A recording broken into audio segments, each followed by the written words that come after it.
Well, hi, yo, good neighbors. I'm going to be talking to you today about creativity. Now, I am a writer. I write fiction, which means I tell stories. And a lot of people equate writing or anything having to do with the arts. So dance, painting, sculpting, anything to do with, I guess you could call it fine arts.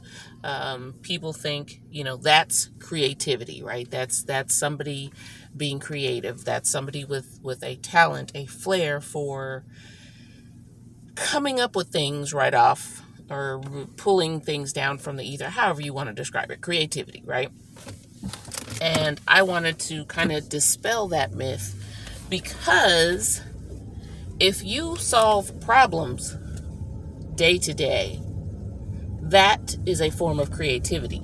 Anytime you've had to say something to someone that might have been difficult or hard for them to hear, yet you said it in a way that took into account their feelings and their possible reaction, that's creativity. Scientists are very creative.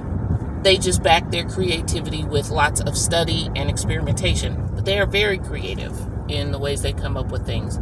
Engineers are hella creative in how they manipulate science and math to come up with structures and circuits and all the rest of the fun stuff that engineers develop and create. If you're a teacher, if you've been around small children with all the questions, it takes a large amount of creativity to teach them things. It takes a large amount of creativity to respond to their questions in such a way that they understand what it is you're telling them. So everybody's creative. You don't have to be a writer or an artist of some kind to be creative. So now that we have dispelled that myth, let me talk just briefly about some of the ways that I foster my creativity. Again, granted, I'm a writer, so a lot of what I do has to deal with being open to and communicating with my characters. Yes, I hear voices. But aside from that, there are certain times where I may have let a character lead me into a mess of a plot that I then have to creatively figure my way out of. Or there are times where I'm just not feeling creative at all. I can't hear the voices. My muse has gone on vacation.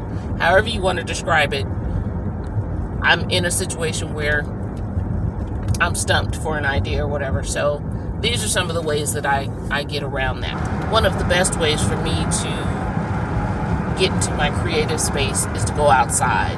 Whether this is just a quick walk around the apartment complex, whether it's driving to go get groceries, it can be stepping out for a few minutes onto my balcony, being able to hear the birds, the wind, the sound of traffic going by. There's something about that opens my mind to that creative space inside me. I just find that being outside and listening to whatever ambient noise is going on at the time allows me to hear my characters, allows me to get back into my writing space.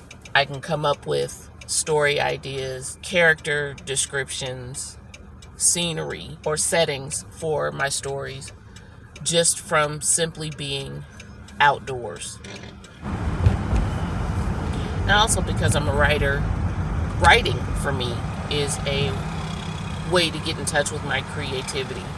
The trick with that, though, is to do more stream of conscious type writing. So as opposed to sitting down specifically to work on a project, I will instead just grab a pen and paper, and for me, it does need to be the physical act of writing as opposed to typing on a keyboard. But anyway, so I will sit down and I might just start throwing questions out about the plot that I'm working on. And by throwing questions out, I mean, of course, in my head, I'll ask, so what did that character have for breakfast that morning? And then I'll just start writing. And what that does is it puts me into a space where I can then envision that character in a setting that may or may not work for the story that I'm working on, but it at least puts me back into that creative space. Another thing I like to do when it comes time to spark some creativity is listen to music. It doesn't always have to be a song with lyrics in it. It could just be an instrumental, however it works out. Music, for whatever reasons, really activates my imagination. I can remember years ago, I was driving on my way to work and Sade's song No Ordinary Love came on, and as I was listening to it, as I was listening to the lyrics, it was a woman sitting in a rocking chair. It's nighttime and she's got a gun in her lap, and that sparked an entire short story / one-woman play. Another one that's come up for me recently that I heard when I was a little kid. I was, well, maybe not that little. I was about 10 maybe when I first heard it.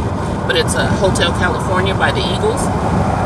Man, when I first heard that song, they get to the line about the steely knives and can't kill the beast, and it sparked nightmares for me as a kid.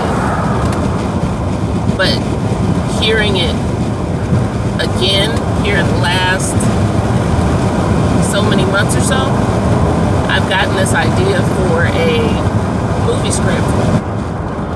Now, of course, this is by no means a comprehensive list. This isn't all that I do to spark creativity. There's a whole lot of other stuff, I'm sure, that comes into play. But those are the three that popped into my head that I wanted to talk about with my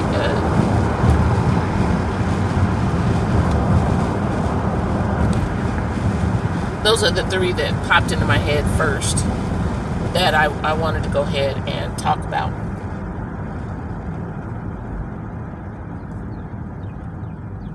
So yeah, I want to know, after hearing this, do you, or no, where are some of the areas in your life that you find you're creative? As I said, it doesn't have to have anything to do with art, but where are some of the areas in your life that your creativity comes into play? And then how do you go about fostering new ideas or sparking your creative side? Let me know down in the comments. And in the meantime, I will, like, subscribe, share. That helps the channel, to say the least. And with that, I'm going to go ahead and finish today's errands, and I will catch up with you later.